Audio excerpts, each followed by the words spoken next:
Assalamualaikum warahmatullahi wabarakatuh. Selamat datang kembali.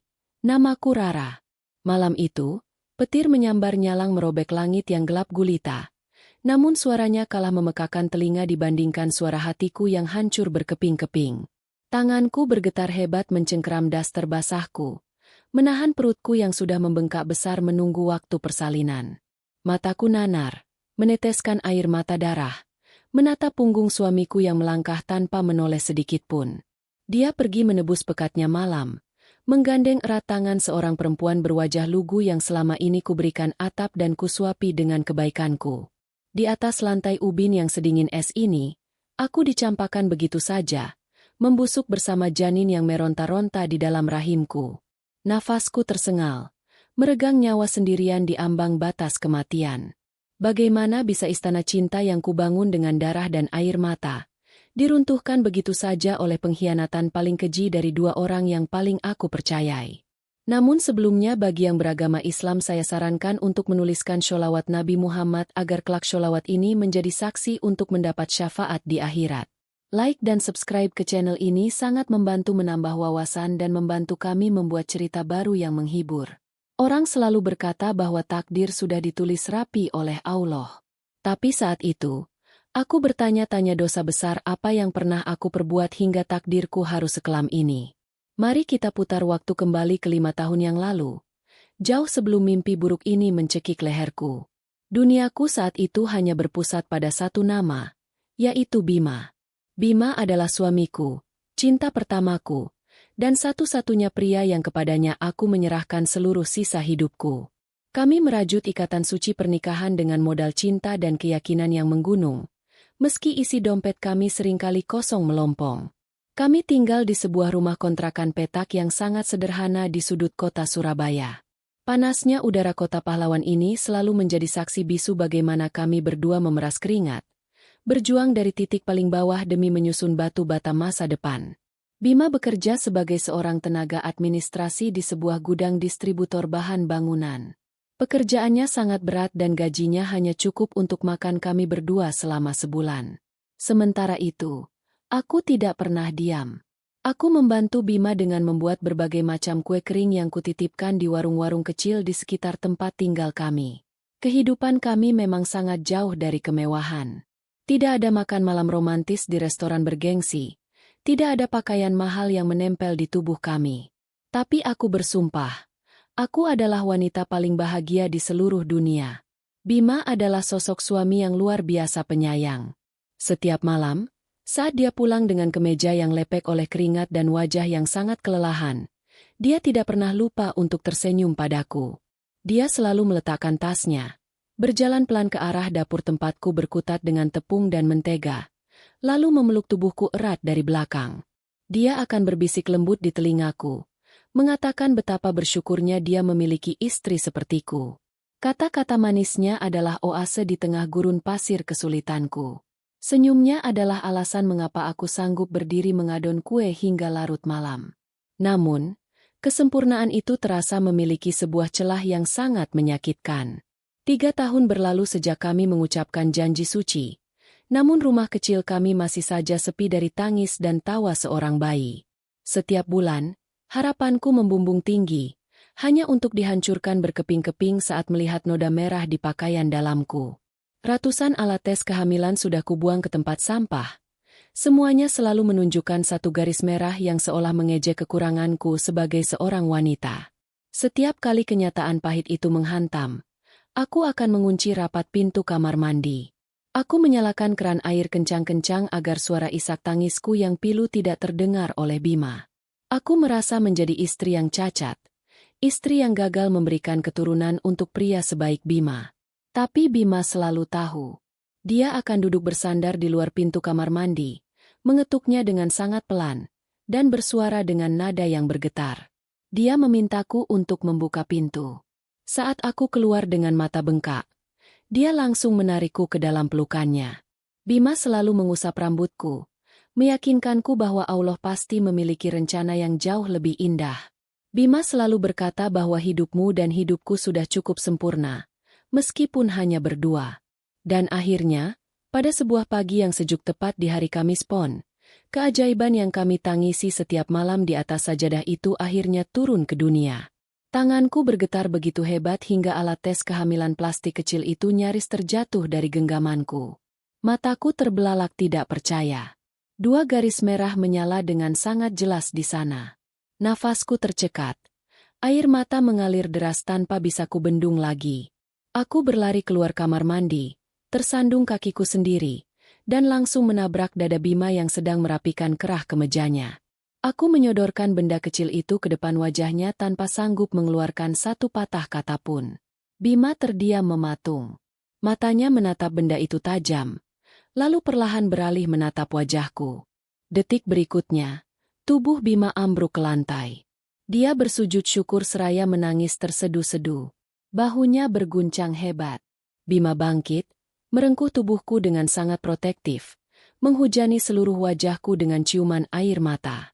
Keluar dari mulutnya rentetan kata alhamdulillah yang tidak ada habisnya. Saat itu, aku merasa duniaku sudah sepenuhnya utuh. Namun kebahagiaan yang meluap-luap itu ternyata meminta bayaran yang sangat mahal. Memasuki pertengahan bulan kedua, tubuhku mulai menolak kompromi. Aku mengalami mual dan muntah yang luar biasa ekstrim. Tidak ada satu butir nasi atau setetes air pun yang bisa masuk ke lambungku tanpa dimuntahkan kembali. Berat badanku turun drastis. Wajahku pucat pasi seperti mayat hidup. Puncaknya terjadi pada suatu malam Jumat. Perutku kram melilit sangat hebat, disusul dengan darah segar yang mengalir deras membasahi dasterku.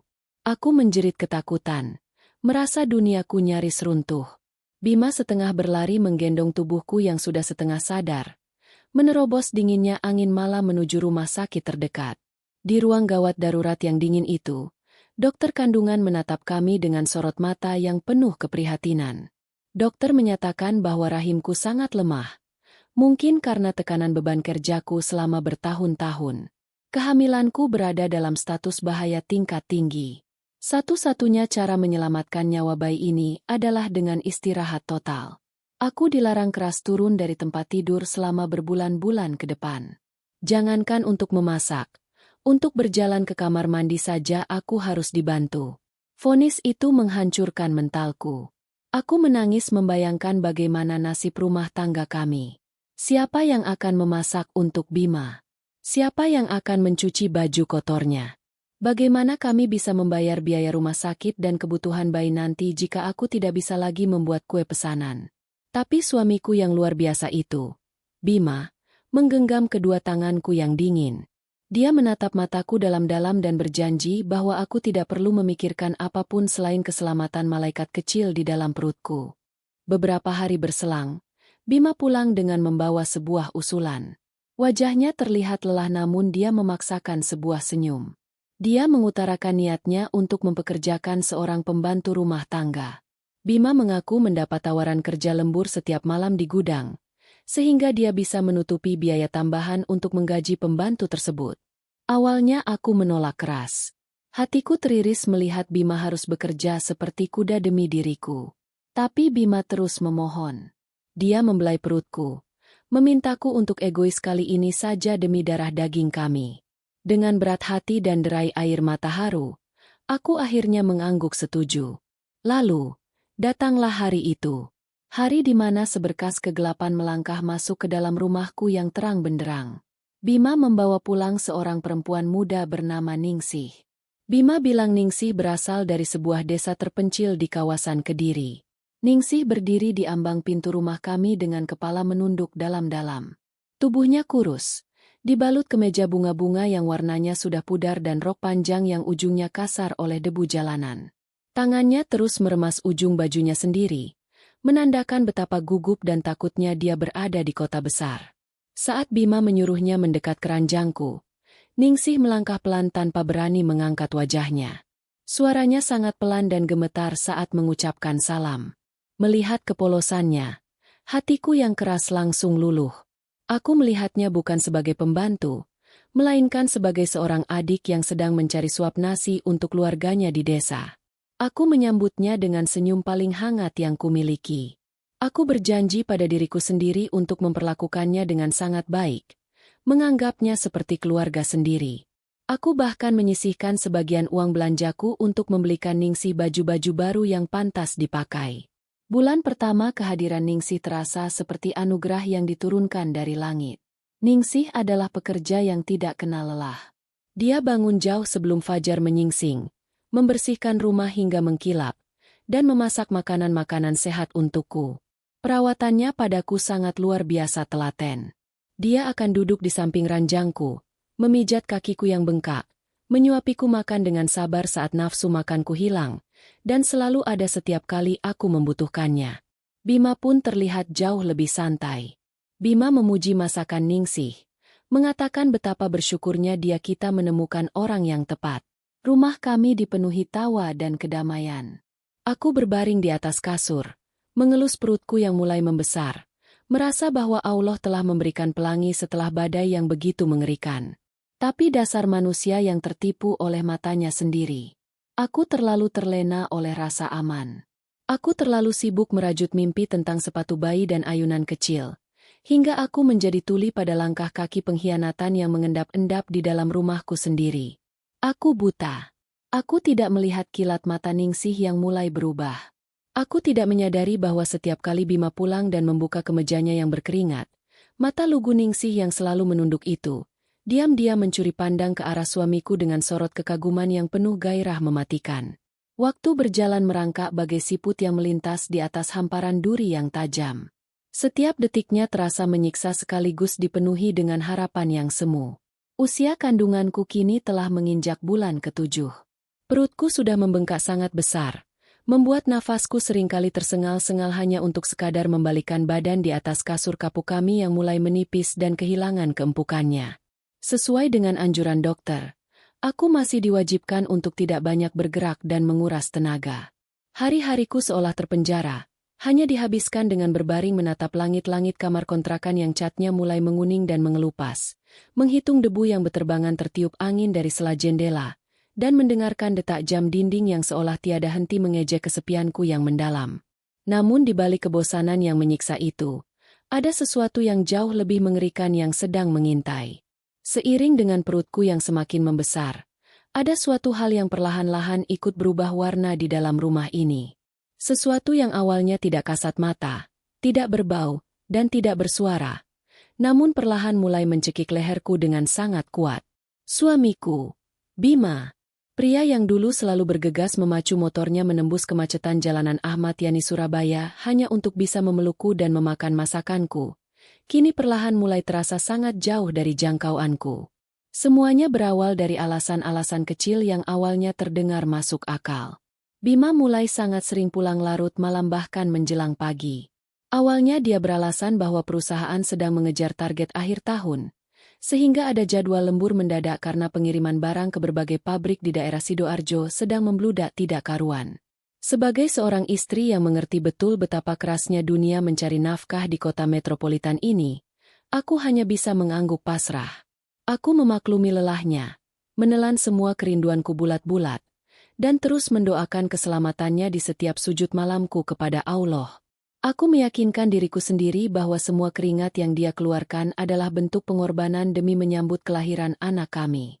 Namun di saat Bima mulai menciptakan jarak yang membentang luas di antara kami, Ningsih justru semakin leluasa mengambil alih seluruh peranku sebagai nyonya di rumah ini. Perempuan desa yang dulu datang ke rumah kami dengan wajah menunduk ketakutan dan memakai baju lusuh yang kebesaran itu, kini perlahan mulai mekar dan menunjukkan warna aslinya. Aku yang terbaring lemah di kamar mulai menyadari berbagai kejanggalan yang mencabik naluri kewanitaanku. Ningsih tidak lagi sudi memakai baju-baju kasarnya. Dia mulai mengenakan pakaian yang jauh lebih ketat, kaos-kaos tipis yang mencetak jelas lekuk tubuhnya. Dia mulai memoles bibirnya dengan pewarna merah muda cerah yang entah dia dapatkan dari uang siapa, dan rambutnya yang dulu selalu diikat rapi dengan karet gelang kusam, kini selalu dibiarkan tergerai wangi menutupi bahunya. Wangi sabun mandi Ningsih bahkan seringkali tercium tajam tertinggal di lorong sempit rumah kami setiap kali Bima baru saja pulang bekerja. Hormon kehamilan membuat perasaanku menjadi puluhan kali lipat lebih sensitif dari biasanya.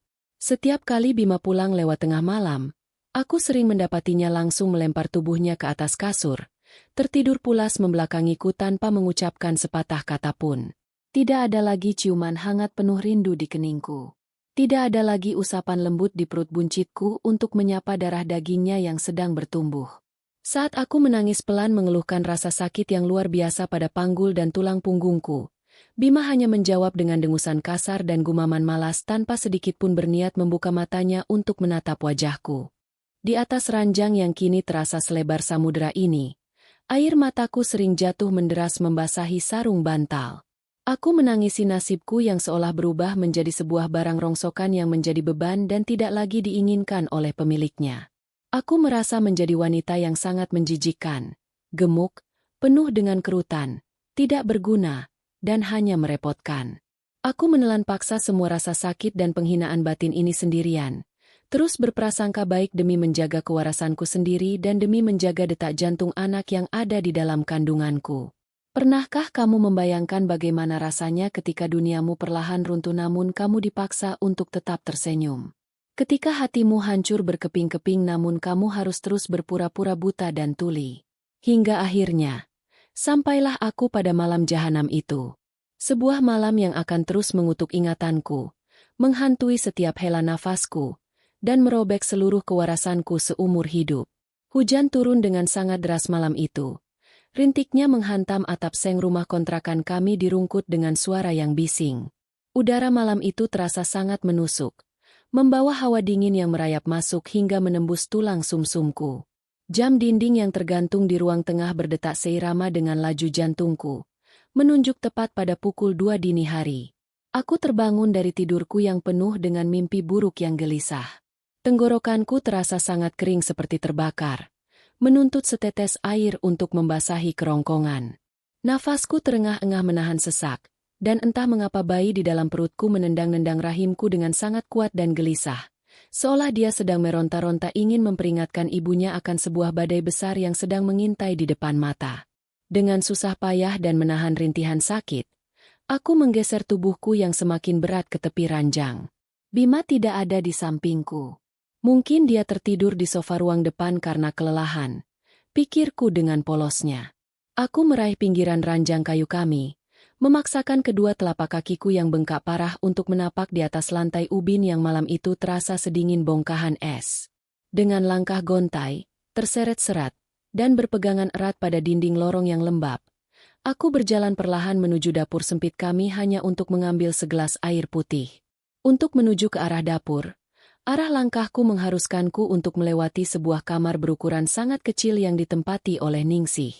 Kamar itu dulunya adalah gudang berdebu tempat Bima menyimpan perkakas dan barang-barang bekas kami.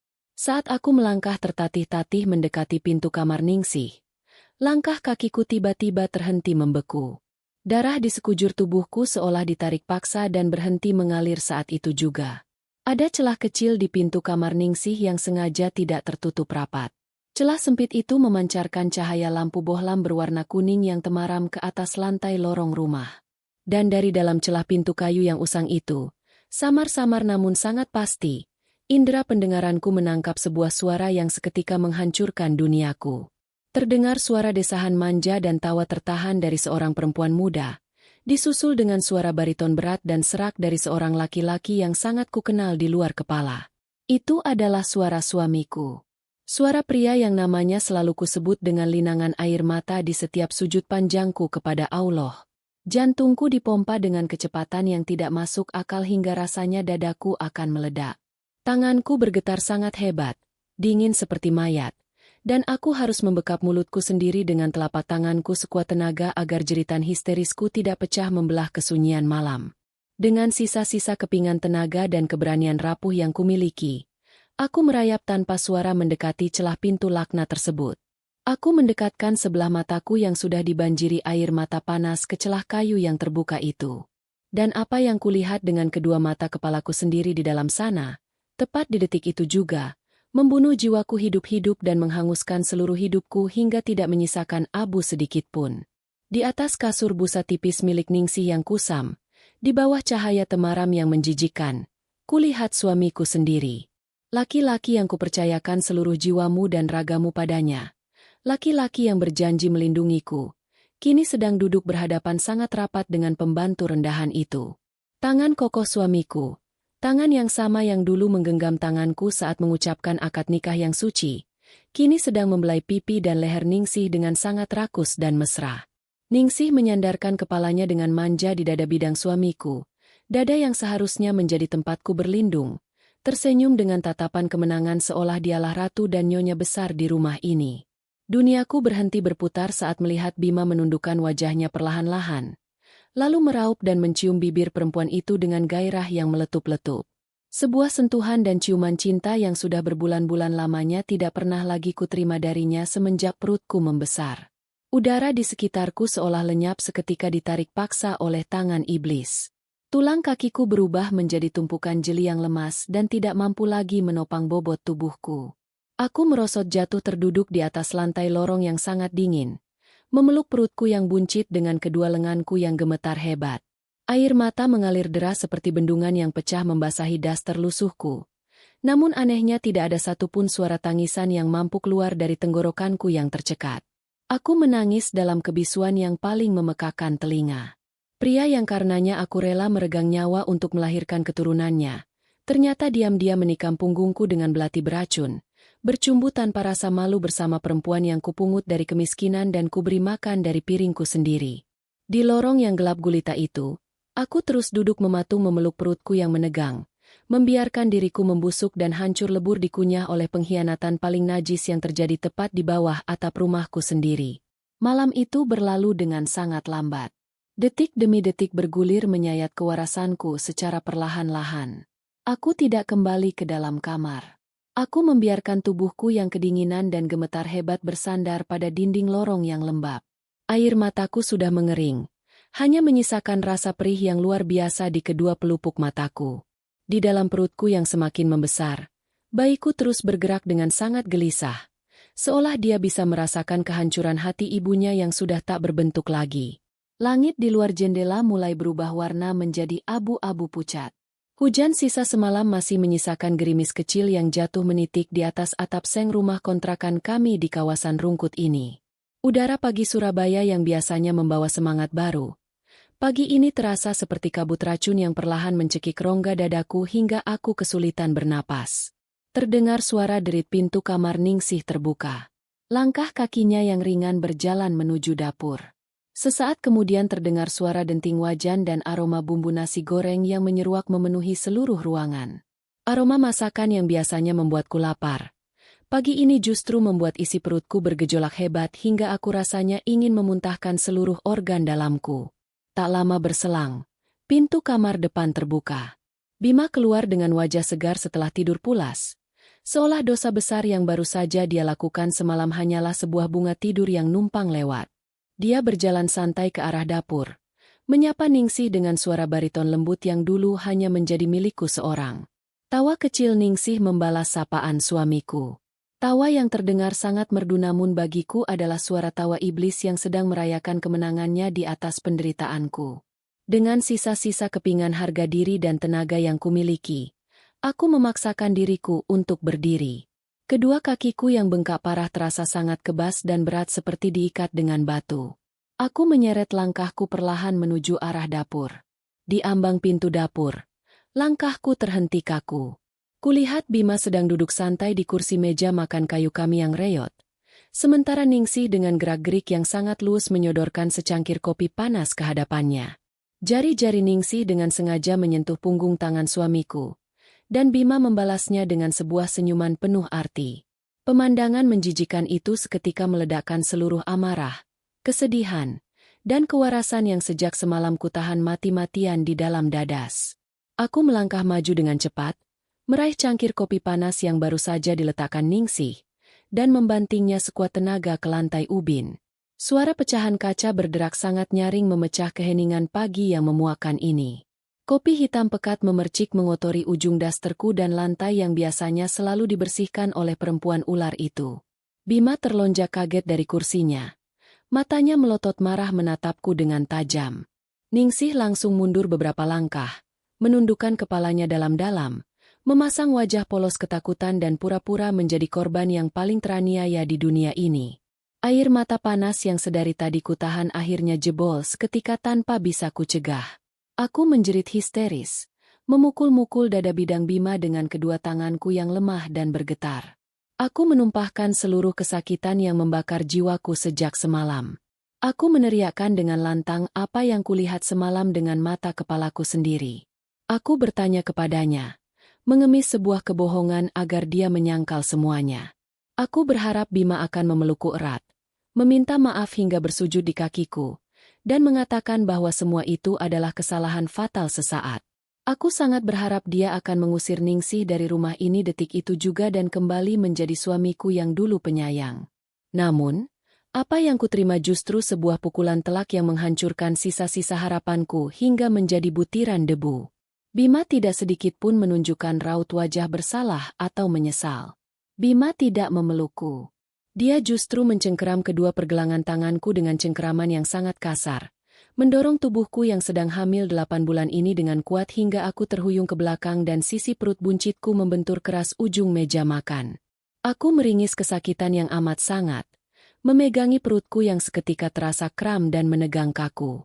Bima menatapku dengan sorot mata yang penuh dengan kebencian dan rasa jijik yang sangat kentara. Sorot mata yang seolah menatap setumpuk sampah busuk yang tidak berguna dan mengganggu pemandangannya. Dari mulutnya yang dulu selalu merapalkan doa bersamaku, keluar rentetan kalimat paling keji yang merobek-robek harga diriku sebagai seorang wanita hingga tidak tersisa. Bima berteriak lantang tepat di depan wajahku yang bersimbah air mata. Dia menyalahkanku atas segalanya yang terjadi. Bima bilang aku sudah tidak lagi menarik di matanya. Tubuhku membengkak gemuk, wajahku kusam dan jelek, dan aku hanya bisa merepotkannya dengan segala keluhan mual dan sakitku yang tidak berkesudahan. Dia mengaku sangat muak melihatku yang hanya bisa berbaring seperti orang cacat tak berguna di atas kasur. Bima dengan lantang mengatakan bahwa Ningsih adalah wanita yang jauh lebih baik dariku, wanita yang bisa melayaninya setiap saat. Wanita yang memberikannya kehangatan ranjang yang tidak bisa kuberikan selama berbulan-bulan terakhir semenjak aku hamil. Setiap kata hinaan yang keluar dari mulut Bima adalah belati tajam beracun yang menusuk dan diputar tepat di ulu hatiku. Aku menangis meraung-raung membelah pagi, memohon kepadanya demi bayi suci yang ada di dalam kandunganku ini. Aku memohon kepadanya untuk mengingat janji suci pernikahan kami di hadapan Allah. Mengingat bagaimana kami berjuang berdua melewati masa-masa miskin dari titik nol di sudut kota Surabaya ini. Tapi hati Bima sudah mati dan membusuk, tertutup rapat oleh nafsu iblis duniawi yang telah membutakan kedua belah matanya secara total.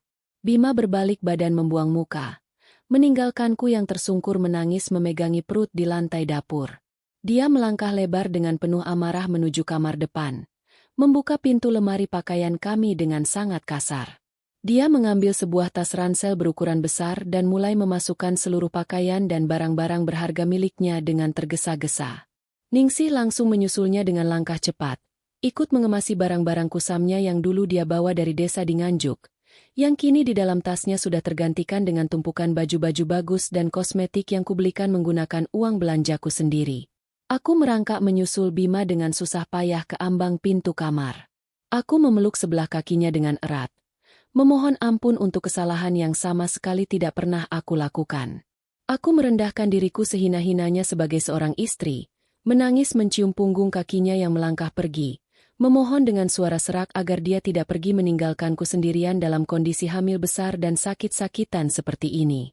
Namun Bima justru menendang tanganku dengan sangat kasar hingga genggamanku terlepas. Dan hal yang paling membuatku nyaris mati berdiri hari itu adalah saat kulihat tangan Bima merogoh tumpukan baju paling bawah di dalam lemari kami. Dia menarik keluar sebuah amplop coklat tebal yang pinggirannya sudah kusam dimakan waktu. Itu adalah amplop yang berisi seluruh uang tabungan kami. Uang kepingan dan lembaran receh yang kukumpulkan selama bertahun-tahun dari hasil keringatku menjual kue kering. Uang yang kami kumpulkan sedikit demi sedikit dengan penuh darah dan air mata, yang sengaja kami persiapkan khusus untuk biaya persalinanku dan untuk membeli perlengkapan bayi kami nanti. Aku kembali menjerit histeris berusaha bangkit dan merebut amplop coklat itu dari genggaman tangannya. Aku menangis memohon kepadanya untuk setidaknya menyisakan uang itu demi biaya melahirkan anak kandungnya sendiri. Tapi Bima menepis kedua tanganku dengan sangat kejam hingga aku kembali terjerembab ke belakang menabrak dinding kamar yang dingin. Dia memasukkan amplop tabungan persalinan itu ke dalam saku jaketnya tanpa ada belas kasihan sedikit pun di wajahnya. Ningsih berdiri tegak di belakang suamiku, memeluk lengan suamiku dengan senyum sinis dan angkuh yang mengembang di bibir merahnya. Menatapku sangat rendah seolah aku adalah seekor anjing jalanan yang sedang mengemis makanan di pinggir selokan. Bima menggendong tas ranselnya yang sudah penuh, lalu menunduk menatapku untuk yang terakhir kalinya. Matanya sedingin bongkahan es di kutub. Suaranya sedatar jalanan aspal yang tak bernyawa. Di bawah langit mendung dan suara petir yang kembali menggelegar menyambar atap rumah kami, Bima mengucapkan kalimat kutukan paling mengerikan itu dengan sangat jelas, tegas, dan lantang menembus gendang telingaku. Dia menjatuhkan talak kepadaku saat itu juga.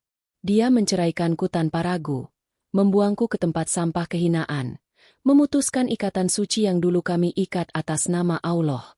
Bima langsung berbalik badan, menggandeng erat tangan Ningsih yang tersenyum menang, dan melangkah pasti keluar dari pintu rumah kontrakan kami tanpa menoleh ke belakang barang sedetik pun.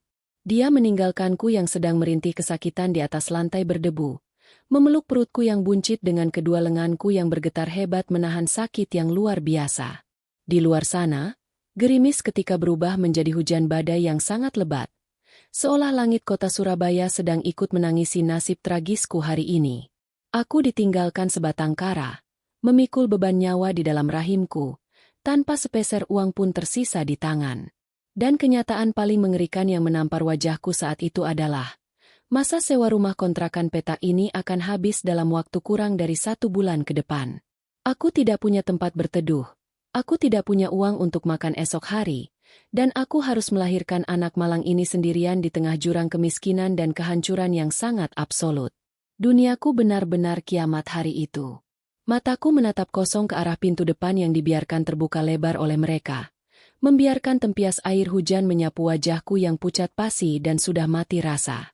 Di titik paling rendah di dasar neraka ini, di saat ragaku rasanya ingin menyerah dan mati saja menyusul kepingan hatiku yang hancur lebur berkeping-keping, sebuah pergerakan kuat dari bayi di dalam rahimku menyentak kesadaranku yang mulai memudar.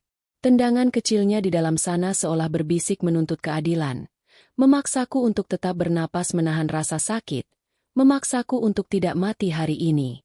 Namun sebelum rasa dendam itu sempat menyala utuh, kegelapan pekat lebih dulu menyergap seluruh pandanganku, dan tubuhku ambruk tak sadarkan diri membentur lantai ubin yang bersimbah air mata dan keputusasaan.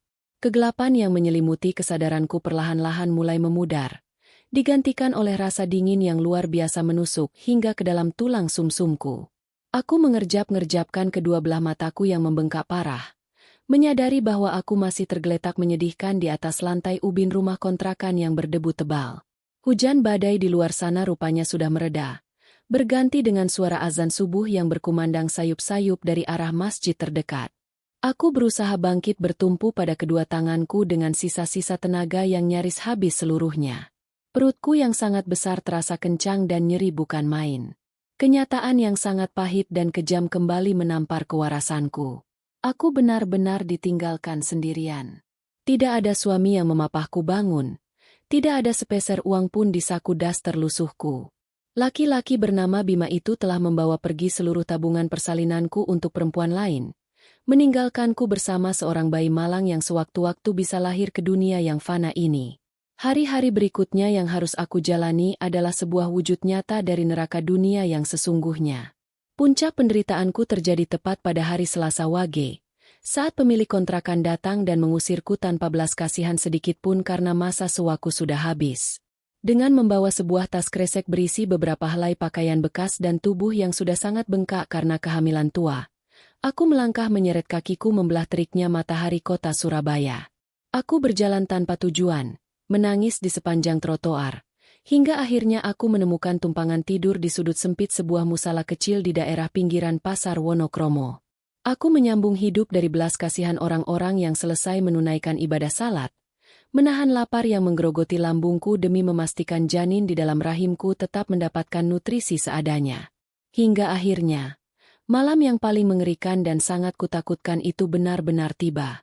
Perutku melilit sangat hebat seperti ditusuk oleh ribuan jarum panas.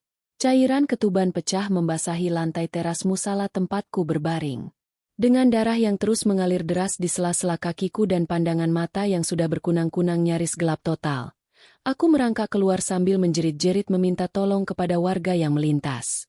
Beberapa ibu-ibu penjual sayur di pasar yang berbaik hati segera memapahku dan membawaku ke sebuah klinik bidan desa yang sangat sederhana, yang letaknya tersembunyi di dalam gang sempit yang pengap.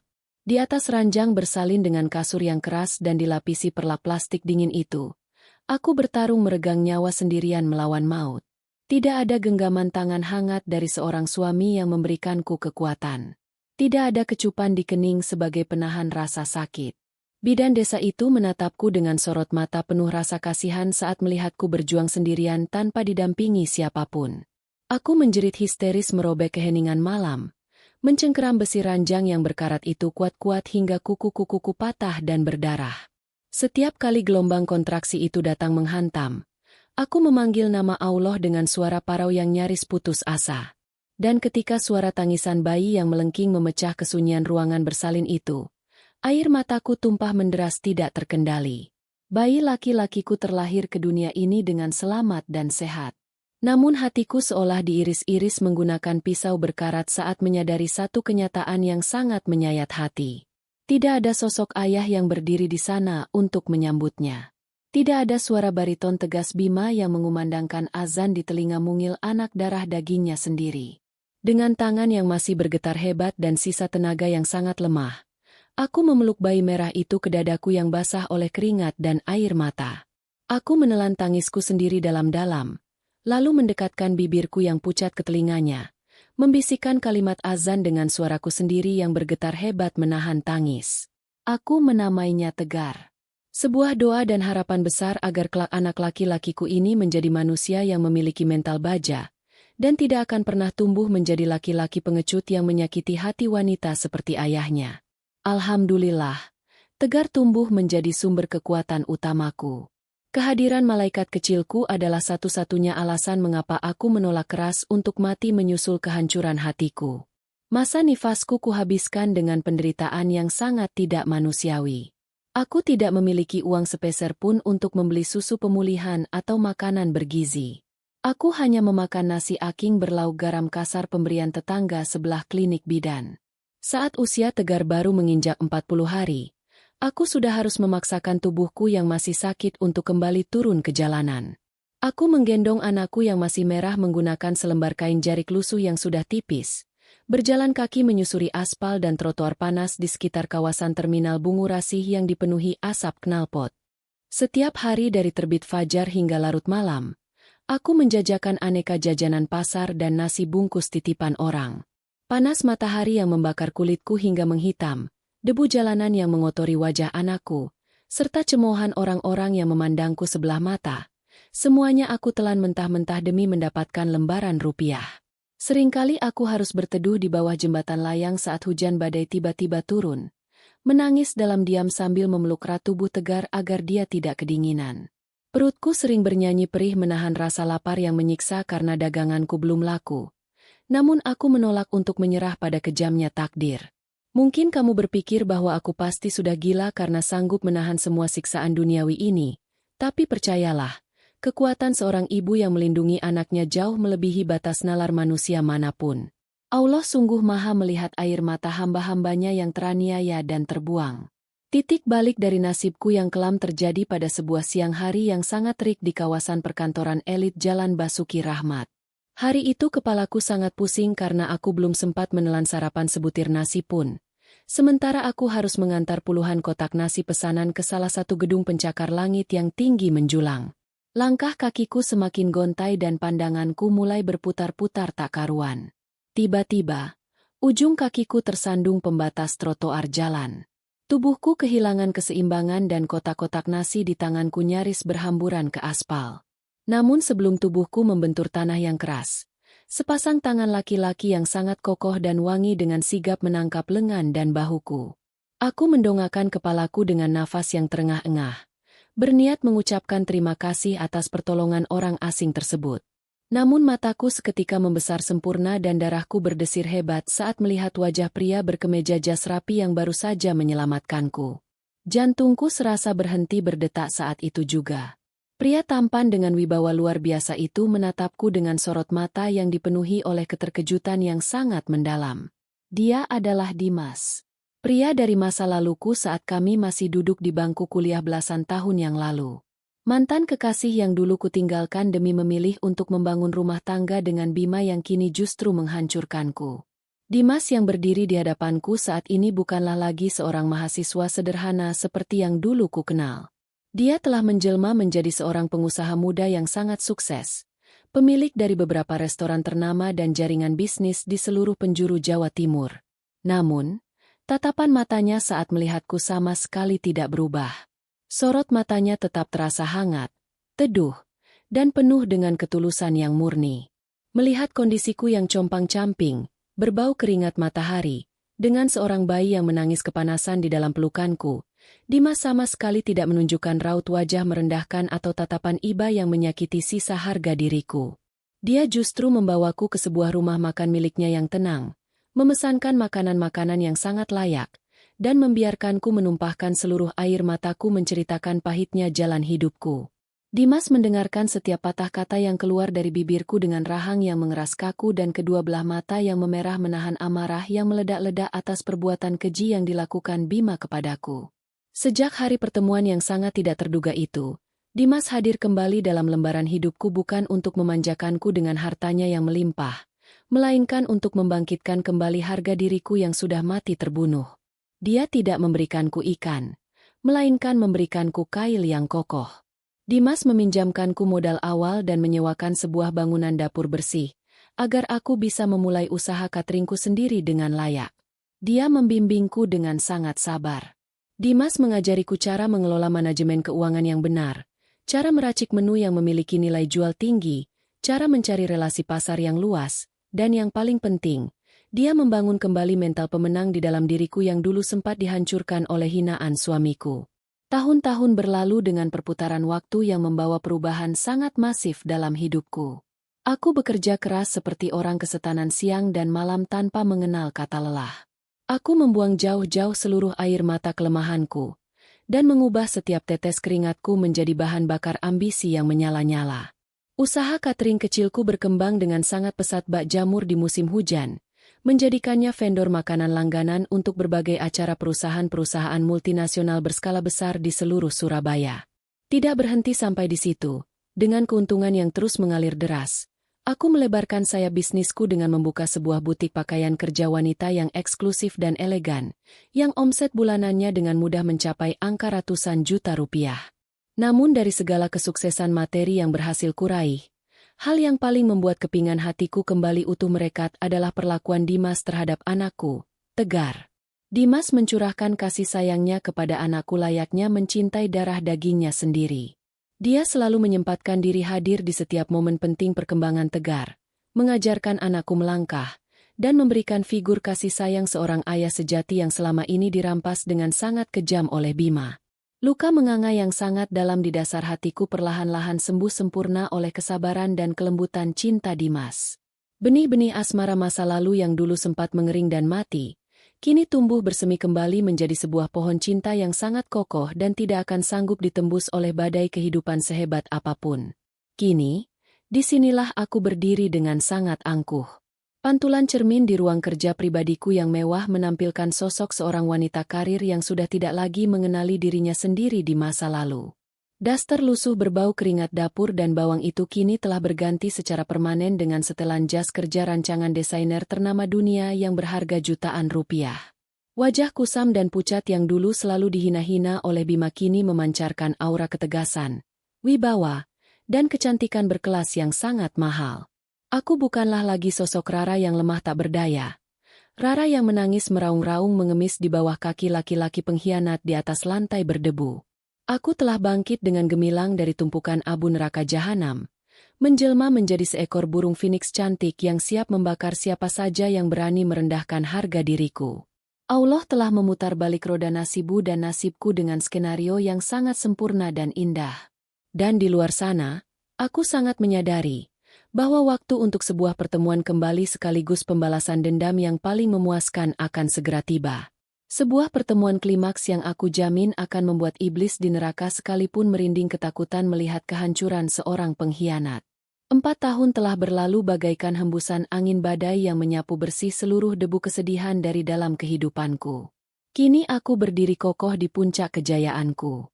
Namun, pernahkah terlintas di pikiranmu, bagaimana rasanya melihat orang yang menghancurkan hidupmu kini hancur lebur berada jauh di bawah telapak kakimu? Sementara aku terbang tinggi menyentuh awan kesuksesan, roda nasib di sisi lain sedang berputar dengan sangat cepat dan kejam, menggilas tubuh suamiku Ralat, maksudku mantan suamiku, Bima, hingga hancur berkeping-keping menjadi debu jalanan yang paling hina. Bima mengira bahwa keputusannya membuangku demi perempuan itu adalah tiket emas menuju kebahagiaan abadi. Dia salah besar. Allah tidak pernah tidur. Uang tabungan persalinanku yang dia rampas dengan kejam di pagi buta yang penuh dengan air mata itu, ternyata menguap tanpa sisa hanya dalam hitungan beberapa bulan saja. Ningsih, perempuan bermuka dua yang dia agung-agungkan dan dia bela mati-matian itu, ternyata memiliki nafsu duniawi yang jauh lebih buas dan rakus daripada seekor lintah darat penghisap darah. Ningsih mulai menuntut Bima untuk membelikan perhiasan emas murni, pakaian-pakaian bermerek yang mahal, kosmetik mewah, dan menuntut gaya hidup kelas atas yang sama sekali tidak sebanding dengan gaji Bima sebagai seorang staf administrasi gudang biasa. Ketika uang hasil rampasan dari tabunganku habis, Ningsih mulai menunjukkan wujud aslinya yang sangat mengerikan. Dia sering marah-marah, membanting barang-barang di rumah, dan menolak melayani Bima jika keinginannya tidak dituruti secara instan. Bima yang sudah terlanjur buta dan diperbudak oleh nafsu, rela melakukan hal-hal gila dan di luar nalar demi mempertahankan perempuan ular tersebut. Bima mulai meminjam uang dalam jumlah besar dari para rentenir darat dengan bunga yang sangat mencekik leher. Hidupnya perlahan-lahan berubah menjadi neraka, karena dipenuhi teror penagih hutang setiap harinya. Puncaknya terjadi di tempat kerja Bima. Karena pikiran yang sangat kacau dan tekanan hutang yang terus menumpuk bagai gunung, Bima nekat menggelapkan dana perusahaan distributor tempatnya bekerja. Perbuatannya yang memalukan itu dengan cepat terendus oleh pihak manajemen internal. Bima disidang dan dipecat dengan sangat tidak hormat di depan seluruh rekan kerjanya. Dia ditendang keluar dari kantor layaknya seekor anjing kurus penyakitan yang menularkan wabah. Bima nyaris dijebloskan ke dalam jeruji besi penjara jika saja dia tidak menangis terseduh-seduh, merendahkan harga dirinya dengan bersujud menangis dan mencium ujung sepatu pimpinannya, memohon ampun agar kasusnya tidak dilaporkan ke pihak kepolisian. Dengan membawa selembar surat pemecatan bernada hina dan langkah kaki yang sangat berat, Bima pulang ke rumah sewaan mereka di sebuah gang sempit dan padat penduduk di kawasan Joyoboyo, kota Surabaya. Bima berharap bisa menemukan sandaran hati pada Ningsih. Dia sangat berharap perempuan itu akan memeluknya, menenangkannya, dan berjanji untuk setia menemani di masa sulit seperti yang dulu selalu aku lakukan. Namun apa yang Bima temukan saat membuka pintu rumah sewaan itu adalah sebuah pukulan godam tak kasat mata yang menghancurkan ulu hatinya seketika. Rumah itu kosong melompong bagaikan kuburan. Seluruh barang berharga, televisi, perhiasan, uang simpanan, bahkan surat bukti kepemilikan sepeda motor satu-satunya milik Bima telah lenyap tanpa bekas dibawa lari. Di atas meja ruang tamu yang kotor, hanya tersisa sepucuk surat yang ditulis dengan tulisan tangan kasar milik Ningsih. Surat itu berisi caci maki dan hinaan paling menyakitkan yang pernah Bima baca seumur hidupnya. Ningsih menulis dengan lantang bahwa dia tidak sudi hidup melarat memakan nasi campur garam bersama laki-laki pengangguran miskin dan tidak berguna seperti Bima. Ningsih dengan tanpa rasa bersalah mengakui bahwa dia telah melarikan diri menjalin hubungan gelap bersama seorang pria tua hidung belang pemborong bangunan yang memiliki harta jauh lebih melimpah. Ningsih membuang Bima layaknya sampah busuk tepat di saat Bima sedang berada di titik nadir kehancuran hidupnya. Membaca surat itu, Bima meraung-raung sejadi-jadinya membelah keheningan malam Joyoboyo. Dia merobek-robek rambutnya sendiri, memukul-mukul kepalanya ke dinding tembok hingga berdarah, menyesali kebodohannya yang paling fatal. Air matanya mengucur deras. Namun tidak ada satupun orang yang peduli pada penderitaannya. Karma yang dulu dia tabur di atas air mataku saat aku sedang hamil besar, kini dia tuai dengan panen penderitaan yang berlipat-lipat ganda. Allah benar-benar membayar lunas setiap tetes air mataku di dunia ini juga dengan cara yang sangat telak. Bulan demi bulan berganti, kehidupan Bima semakin tenggelam ke dalam jurang kemelaratan yang sangat absolut. Dia diusir dari rumah sewanya karena tidak mampu lagi membayar tunggakan biaya sewa bulanan. Tubuhnya yang dulu gagah dan terawat kini berubah menjadi sangat kurus kering, kotor, dan berbau tidak sedap. Pakaiannya compang-camping tidak pernah diganti. Bima luntang-lantung hidup di jalanan keras kota Surabaya, menyambung nyawa dengan memungut sisa-sisa makanan dari tempat sampah di belakang restoran-restoran besar, atau mengemis belas kasihan dari para pejalan kaki di sekitar lampu merah. Setiap malam dia tidur beralaskan kardus bekas di kolong jembatan layang pinggiran Sungai Kalimas, menahan hembusan angin malam yang menusuk tulang rusuknya yang menonjol. Dalam setiap malam-malamnya yang panjang dan dipenuhi siksaan rasa lapar serta gigitan nyamuk, bayangan wajahku selalu datang menghantui pikiran Bima. Dia teringat pada senyumanku yang tulus, teringat pada kelembutan tanganku yang dulu selalu memijat bahunya saat dia kelelahan. Teringat pada aroma masakan hangatku yang selalu menyambutnya sepulang kerja. Dia menangis terseduh-seduh dalam kegelapan pinggiran sungai, meratapi betapa permata paling berharga yang dulu dia genggam erat-erat. Justru dia lemparkan ke dalam selokan yang kotor demi memungut sebongkah batu kerikil berlumut bernama Ningsih. Bima mengutuk dirinya sendiri pada setiap hembusan nafasnya, menyadari bahwa dia telah membuang wanita paling setia demi nafsu sesaat yang menghancurkan seluruh masa depannya. Hingga pada suatu hari yang sangat panas menyengat, saat Bima sedang duduk mengesot di trotoar jalan raya dengan perut keroncongan menahan lapar yang luar biasa, matanya tanpa sengaja tertuju pada sebuah layar televisi berukuran sangat besar yang terpasang di etalase sebuah toko elektronik mewah. Di layar televisi itu, sedang disiarkan secara langsung sebuah program wawancara eksklusif tentang tokoh-tokoh pengusaha sukses yang sangat menginspirasi masyarakat. Waktu di sekeliling Bima seolah berhenti berputar saat matanya melihat sosok bintang tamu utama yang sedang duduk elegan diwawancarai oleh pembawa acara tersebut. Jantung Bima berdetak memburu sangat kencang hingga rasanya ingin melompat keluar menembus rongga dadanya yang kurus. Matanya yang cekung melotot tidak percaya menatap layar kaca itu tanpa berkedip sedikitpun. Wanita di televisi itu mengenakan pakaian setelan jas wanita yang sangat elegan dan memancarkan wibawa tingkat tinggi. Riasan wajahnya sangat mempesona, menonjolkan kecantikan alami yang berkelas, tangguh, dan mahal. Wanita itu tersenyum manis, berbicara dengan tutur kata yang sangat cerdas, tenang, dan penuh dengan rasa percaya diri. Di bagian bawah layar televisi, tertera nama terang wanita tersebut lengkap dengan jabatan mentereng sebagai direktur utama dari beberapa jaringan bisnis kuliner dan butik pakaian wanita paling sukses dan diperhitungkan di Jawa Timur. Wanita itu adalah aku. Rara. Mantan istri yang dulu dia ceraikan dengan kata-kata hina. Wanita yang dulu dia anggap sampah tidak berguna. Wanita yang dulu dia dorong jatuh ke lantai dapur saat sedang mengandung darah dagingnya sendiri. Bima menatap wajahku di layar televisi dengan mulut menganga dan air mata yang langsung tumpah menderas membasahi pipinya yang kusam oleh debu jalanan. Dia menggeleng-gelengkan kepalanya menolak percaya bahwa wanita anggun dan kaya raya yang sedang memukau jutaan penonton televisi itu adalah Rara yang sama. Rara yang dulu pernah dia tinggalkan sendirian meregang nyawa di dalam rumah kontrakan reot. Saat pembawa acara bertanya tentang kunci kesuksesanku bertahan melewati masa sulit, aku menatap lurus ke arah kamera televisi, seolah tatapanku itu menembus langsung ke dalam manik mata Bima yang sedang menontonku di pinggir jalan sana. Aku tersenyum tipis. Sebuah senyuman dingin yang tidak tersentuh rasa sakit lagi, dan mengucapkan sebuah kalimat pelan namun mematikan. Aku berkata bahwa luka pengkhianatan di masa lalu adalah guru paling kejam sekaligus pelatih paling hebat yang mengajariku cara untuk menjadi wanita yang tidak terkalahkan.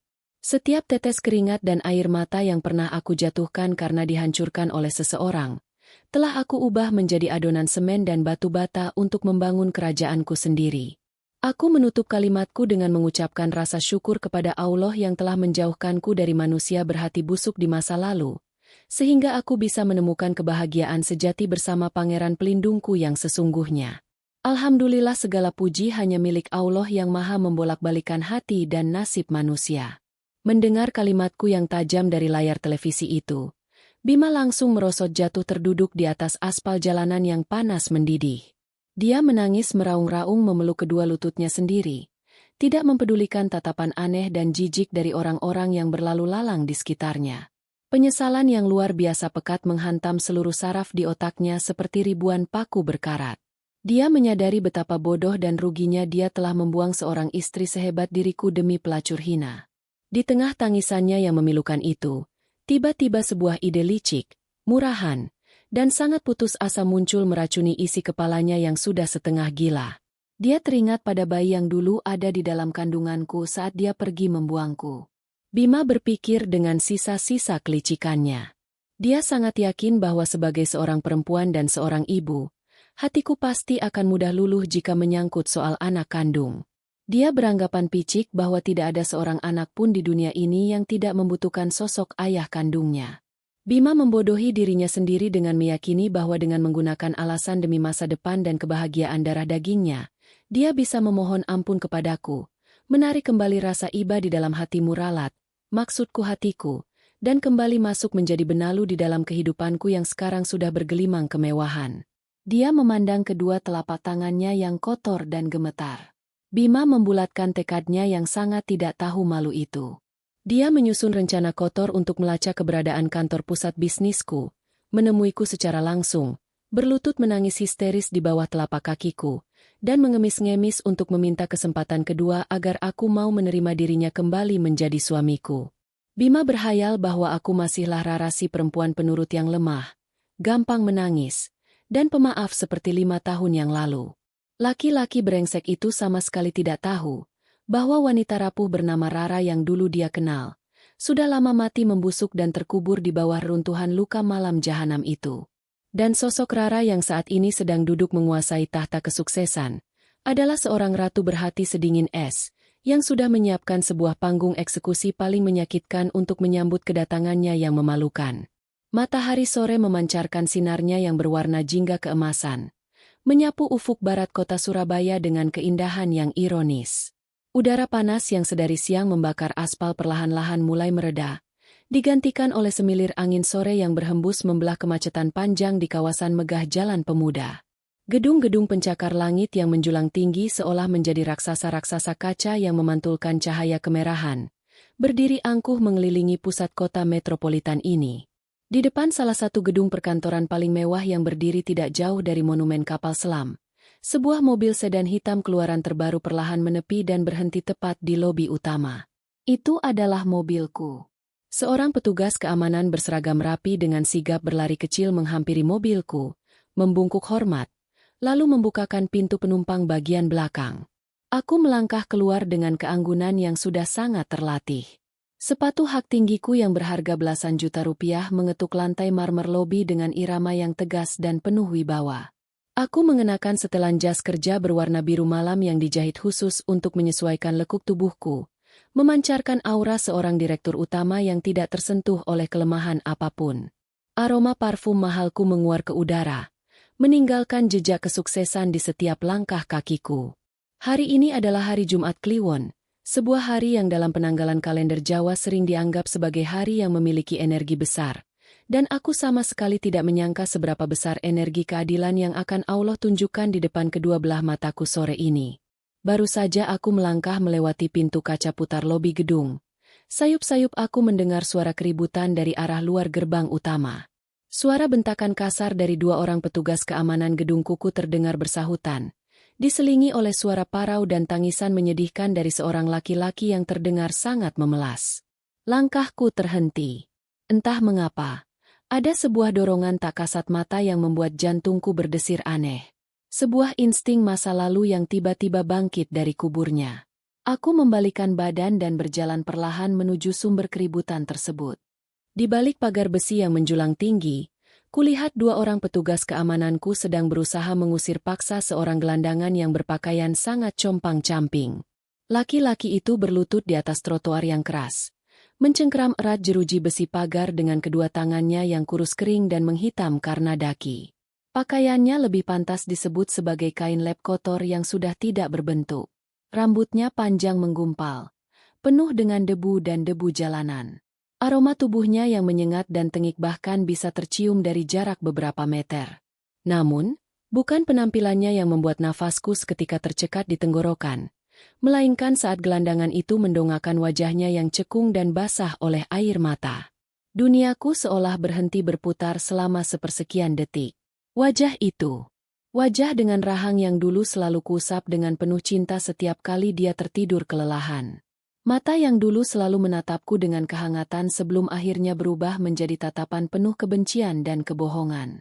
Laki-laki pengemis yang sedang diusir bagai anjing berpenyakitan itu adalah Bima. Mantan suamiku. Pria yang telah menghancurkan hidupku, membuangku di titik paling nadir, dan membiarkanku meregang nyawa sendirian demi seorang pelacur rendahan. Petugas keamanan yang melihatku berjalan mendekat langsung menundukkan kepala dan meminta maaf. Mereka melaporkan bahwa gelandangan gila ini sudah berjam-jam duduk mengemper di depan gerbang, memaksa ingin bertemu dengan nyonya direktur utama dan mengklaim dirinya sebagai bagian dari masa laluku. Aku mengangkat sebelah tanganku, memberikan isyarat agar para petugas keamanan itu mundur dan melepaskan cengkeraman mereka dari tubuh Bima. Keheningan yang sangat mencekam dan mematikan seketika turun menyelimuti area gerbang gedung Moahu. Bima mengangkat wajahnya dengan sangat lambat. Mata cekungnya yang memerah dan dipenuhi urat-urat keputusasaan menatapku dari ujung kaki hingga ke ujung rambut. Mulutnya ternganga lebar, bergetar hebat tidak mampu mempercayai apa yang sedang dilihatnya. Sosok wanita bidadari yang berdiri tegak di hadapannya saat ini, dengan balutan kemewahan dan tatapan sedingin bongkahan es abadi, adalah wanita yang sama yang dulu dia tendang jatuh ke lantai dapur rumah kontrakan reotnya. Menyadari bahwa ini bukanlah mimpi, tangis Bima pecah sejadi-jadinya. Suara raungannya terdengar sangat memilukan, menyayat-nyayat udara sore kota Surabaya yang mulai menggelap. Laki-laki itu merangkak maju menyeret lututnya di atas paving blok yang kasar, tidak mempedulikan celananya yang robek dan kulitnya yang tergores berdarah. Dia merangkak menghampiriku layaknya seekor cacing tanah yang memohon untuk tidak diinjak. Bima menyatukan kedua telapak tangannya di depan dada, menyembah-nyembah ke arahku dengan air mata dan ingus yang mengalir deras memenuhi wajah kusamnya. Rara, Rara sayangku, ini aku Bima. Suara parau dan seraknya terdengar sangat menjijikkan di telingaku.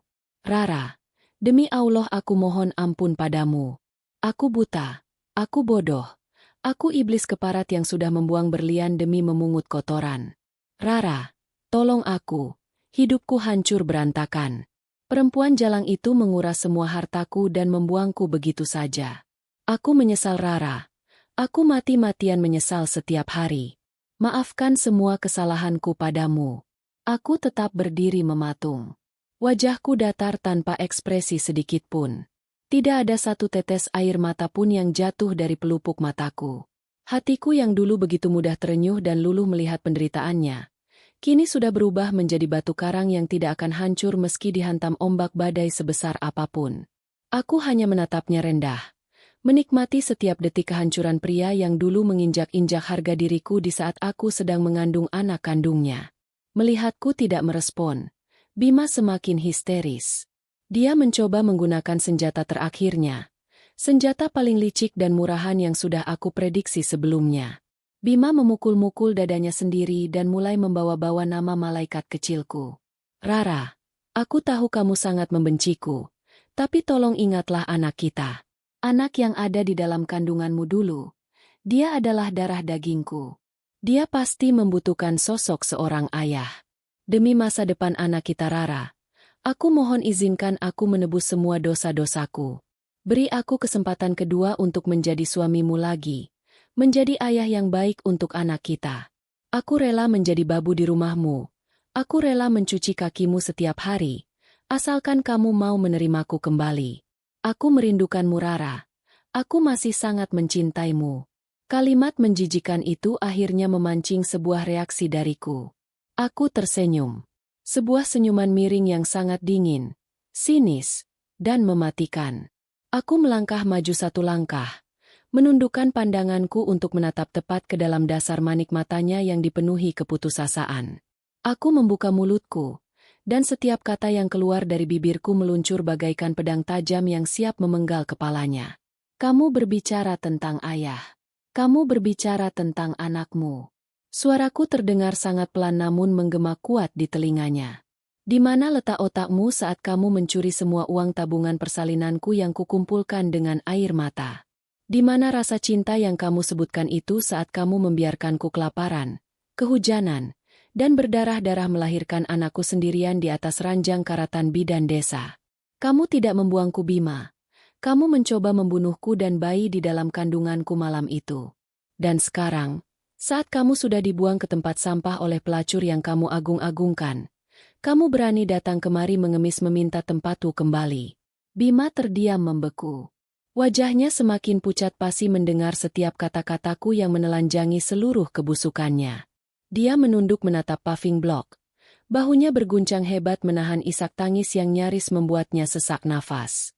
Tepat pada detik yang sangat menegangkan itu, sebuah mobil mewah melaju membelah antrean dan berhenti tepat di belakang mobilku. Pintu kemudi terbuka, dan turunlah sosok pria jangkung dengan setelan jas abu-abu elegan yang memancarkan wibawa dan ketampanan luar biasa. Itu adalah Dimas, suami sahku. Pria yang telah memungut kepingan-kepingan jiwaku yang hancur dan menyusunnya kembali menjadi mahkota ratu yang sangat indah. Dimas tidak datang sendirian. Dari pintu penumpang, turunlah seorang anak laki-laki berusia 4 tahun yang sangat tampan, berkulit bersih, dan mengenakan pakaian bermerek yang sangat rapi. Itu adalah Tegar, anakku. Pangeran kecilku yang tumbuh besar tanpa pernah merasakan sedikitpun kekurangan kasih sayang. Tegar langsung berlari kecil dengan wajah ceria menghampiri kami. Dia melewati tubuh Bima yang berlutut di tanah begitu saja, sama sekali tidak peduli pada gelandangan kotor tersebut. Tegar langsung memeluk kaki Dimas dengan sangat erat. "Papa, hari ini kita jadi makan es krim kan, Papa?" Suara cempreng dan riang Tegar memecah keheningan yang mencekam. Dimas tersenyum sangat hangat, membungkuk dan menggendong Tegar dengan sebelah tangannya yang kokoh. "Tentu saja jagoan Papa. Setelah menjemput Mama kita akan beli es krim paling besar untukmu. Alhamdulillah hari ini pekerjaan Papa selesai lebih cepat." Dimas kemudian berjalan mendekatiku, melingkarkan lengan bebasnya di pinggangku dengan posesif dan penuh cinta. Dimas menatap Bima yang bersimpuh di bawah dengan tatapan datar. Sama sekali tidak merasa terancam oleh kehadiran masa lalu yang sudah tidak berharga ini. Aku kembali menundukkan wajahku menatap Bima yang kini napasnya nyaris terhenti melihat pemandangan di hadapannya. Mulut Bima terbuka namun tidak ada satu suara pun yang keluar. Matanya menatap Tegar dengan penuh kerinduan. Namun dia tahu batasan bahwa dia sama sekali tidak pantas menyentuh seujung kuku pun dari anak yang luar biasa bersih dan terawat itu. Aku menatap lurus ke arah Bima, dan mengucapkan kalimat pamungkas yang akan mengakhiri seluruh mimpi buruknya, sekaligus mengirimnya kembali ke dasar neraka penderitaan yang kekal. "Maaf Bima, kursi yang kamu buang dulu, sekarang sudah diisi oleh pria yang tahu betul cara menghargai seorang wanita. Kamu menanyakan tempatku. Silakan lihat sendiri. Tempatku sudah diisi secara permanen oleh mantan kekasihku. Dan anak yang kamu buang dulu, kini memiliki seorang ayah yang ribuan kali lipat lebih terhormat daripada dirimu. Jangan pernah menampakkan wajah menjijikanmu di hadapanku lagi, atau aku akan memastikan kamu membusuk di dalam penjara." Aku membalikan badan dengan sangat anggun, menggandeng lengan suamiku yang tercinta, dan berjalan berdampingan menuju mobil mewah kami yang sudah menunggu. Tegar melambaikan tangannya dengan riang dari dalam pelukan Dimas, sementara aku melangkah tanpa sedikit pun menoleh ke belakang lagi. Kami masuk ke dalam mobil, pintu ditutup rapat, dan mesin menderu halus meninggalkan pelataran gedung. Dari kaca spion mobil, aku melihat tubuh Bima ambruk sepenuhnya ke atas aspal panas jalan pemuda. Dia memukul-mukul tanah dengan kedua kepalan tangannya yang berdarah, menjerit sejadi-jadinya meratapi akhir dari seluruh kebodohannya. Air matanya tidak akan pernah mampu mengubah masa lalu. Karma telah menjalankan tugasnya dengan sangat sempurna, membayarkan setiap tetes darahku dengan kehancuran mutlak dalam hidupnya. Mobil sedan hitam kami melaju membelah sisa kemacetan senja kota Surabaya dengan sangat tenang. Kaca jendela yang tebal memblokir seluruh suara bising klakson dan asap knalpot dari luar ruangan, menciptakan sebuah ruang kedap suara yang sangat damai di dalam kabin. Pendingin ruangan menghembuskan udara sejuk yang mengeringkan titik-titik keringat di pelipisku. Di kursi kemudi, Dimas menyetir dengan satu tangan, sementara tangan kirinya yang besar dan hangat menggenggam erat telapak tanganku yang bertumpu di atas paha. Tidak ada satu patah kata pun yang keluar dari bibirnya untuk menanyakan kejadian memuakan di depan lobi gedung tadi. Dimas bukan tipe laki-laki yang suka mengorek masa lalu yang sudah tidak berharga. Genggaman tangannya yang sangat kokoh sudah lebih dari cukup untuk menuntaskan segala keraguan. Seolah dia sedang menyalurkan energi perlindungan tanpa batas ke dalam aliran darahku. Di kursi penumpang bagian belakang, Tegar duduk dengan sangat manis. Kaki kecilnya berayun-ayun riang sementara mulut mungilnya sibuk menikmati es krim rasa coklat berukuran besar yang baru saja dibelikan oleh papanya. Tawa kecil Tegar sesekali terdengar saat es krim itu menetes mengenai pakaiannya, membuat Dimas terkekeh pelan dan mengulurkan selembar tisu untuk mengusap wajah anak laki-laki kebanggaan kami tersebut. Melihat pemandangan yang luar biasa sempurna ini, aku menyandarkan kepalaku ke sandaran kursi, memejamkan mata sejenak, dan mengucapkan kata Alhamdulillah berulang kali di dalam hati. Hatiku terasa sangat ringan. Seringan bulu angsa yang terbang tertiup angin musim semi. Beban masa lalu yang selama bertahun-tahun bersembunyi di sudut tergelap ingatanku, kini telah sepenuhnya lenyap terbawa angin kotor jalanan. Malam ini kami tidak pulang ke rumah utama kami di pusat kota. Sesuai dengan rencana liburan akhir pekan yang sudah kami susun sejak bulan lalu, mobil kami mengarah ke arah selatan, meninggalkan hiruk-pikuk dan udara panas kota metropolitan yang menyesakkan dada. Kami menempuh perjalanan menuju ke sebuah villa peristirahatan pribadi milik keluarga kami yang letaknya tersembunyi di kawasan lereng Gunung Kelut di daerah Kediri. Udara pegunungan Kediri yang sangat dingin dan menusuk tulang di malam hari selalu menjadi obat penyembuh yang paling ampuh untuk meredakan seluruh kelelahan pikiran setelah sepekan penuh berkutat dengan tumpukan dokumen perusahaan. Di sana, di antara rimbunnya pohon pinus dan suara hewan malam yang bersahutan, aku akan menghabiskan waktu murni hanya sebagai seorang istri dan seorang ibu, menanggalkan seluruh atribut kebesaran dan jabatanku. Setibanya di villa berbatu alam yang mewah itu, hawa dingin langsung menyergap kulit. Dimas dengan sigap menggendong Tegar yang sudah tertidur pulas di kursi belakang, memindahkannya ke dalam kamar tidur yang hangat dengan pemanas ruangan yang menyala. Aku berdiri di balkon lantai 2, menyeduh 2 cangkir teh bunga kamomil yang asapnya mengepul tebal, menatap hamparan kebun kopi yang gelap gulita di bawah sana. Dimas berjalan menghampiriku dari belakang, melingkarkan kedua lengannya di pinggangku, dan menumpukan dagunya di atas bahuku. Kami berdua menikmati keheningan malam Kediri yang luar biasa syahdu, meresapi setiap detik kedamaian yang kami bangun di atas pondasi kesetiaan dan rasa saling menghargai. Di titik ini, aku sangat menyadari bahwa Allah selalu memiliki cara yang sangat misterius namun teramat indah untuk mengangkat derajat hamba-hambanya yang mau bersabar menelan kepahitan takdir. Namun hukum keseimbangan alam tidak pernah meleset. Saat aku sedang merebahkan tubuhku di atas tumpukan bantal bulu angsa yang sangat empuk dan dihangatkan oleh pelukan seorang suami yang terhormat, di tempat yang sangat jauh dari pandanganku, roda penderitaan sedang menggilas habis sisa-sisa kewarasan dari kehidupan Bima. Informasi yang kudapatkan dari kepala petugas keamanan gedung kuku beberapa hari kemudian sungguh melampaui segala ekspektasi pembalasan yang pernah terlintas di kepalaku. Laki-laki yang dulu membuangku di malam badai yang mengerikan itu, kini telah kehilangan akal sehatnya secara mutlak. Setelah aku meninggalkannya tersungkur mencium aspal jalan pemuda hari itu, Bima menolak untuk bangkit. Dia terus berlutut meratapi kehancuran hidupmu ralat maksudku hidupnya, hingga malam larut. Dia menangis meraung-raung memanggil-manggil namaku dan nama Tegar dengan suara serak yang mengerikan. Orang-orang yang berlalu lalang menganggapnya sebagai gelandangan gila yang membahayakan ketertiban umum.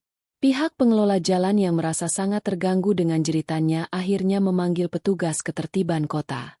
Tubuh Bima yang sudah tidak berdaya dan berbau busuk itu diseret secara paksa ke dalam bak truk patroli besi yang dingin, diperlakukan jauh lebih hina daripada seekor anjing liar yang mengais tumpukan sampah di pinggir jalan.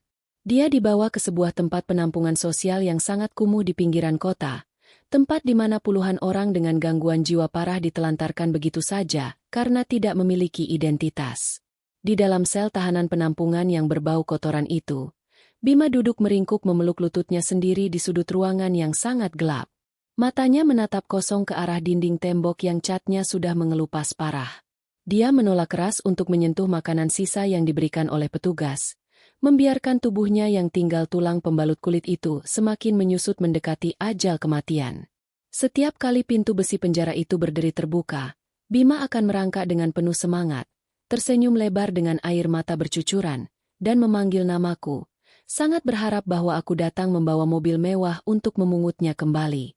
Namun yang datang hanyalah bentakan keras dari petugas jaga yang menyuruhnya untuk diam dan berhenti mengganggu penghuni lainnya. Kewarasannya telah direnggut paksa oleh penyesalan yang sangat terlambat.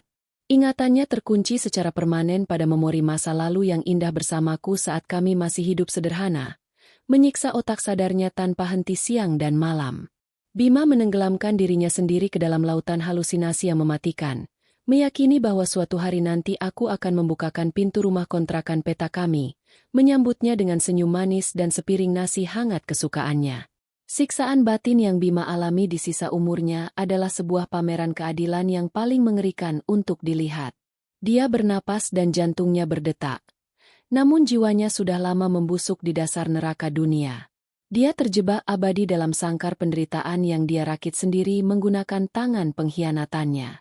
Mengingat semua kehancuran itu tidak lagi membuat hatiku bergetar sedikitpun. Aku meminum sisa teh hangatku yang mulai mendingin di atas balkon villa Kediri ini. Aku menghirup udara malam dalam-dalam, mengisi paru-paruku dengan kebebasan mutlak yang sangat mahal harganya.